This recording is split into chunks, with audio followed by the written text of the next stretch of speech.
कविताको शीर्षक छ बिर्खेको आवाज। सबै जात जातिको साझा फुलबारीमा वर्षौंदेखि लगाइएको छुवाछुतको डडेलोमा मानव अधिकारको सङ्घघोष गरिरहेछ। बिचरा नगरा ठोकेर बिर्खे आफ्नो आवाज बुलन्द गरिरहेछ। सहनै फुकेर भेदभावको गीत सुनाइरहेछ। छुवाछुतको घृणित भावलाई सुमधुर सङ्गीतले पखालिरहेछ। नरसिंगा फुकेर दूरसम्म, कर्णाल फुकेर क्षितिजसम्म शान्तिको पुकार गरिरहेछ। बिर्खे यो समाजले हटाइदियोस् ममाथि लादिएको अछुत दलितको कलङ्कको कालो दाग भनेर। झ्याम्टा ठोकेर तरङ्गित गरिरहेछ। बहिरो समाजको कानको जाली फुट्ने गरी बज्रिरहेछन् विभेदका झ्याम्टाहरू।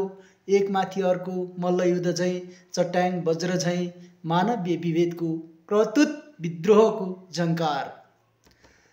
फाटेका मानवीय सम्बन्ध सिलाइरहेछ। बिर्खे आफ्नो पुरानो कलद्वारा राष्ट्रिय एकताको मालामा बिर्खेले बुनिरहेछ।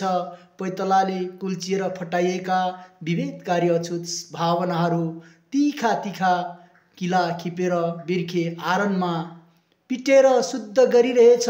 कलुषित जातीय भेदभावका असरल व्यथितिहरू। धन्यवाद।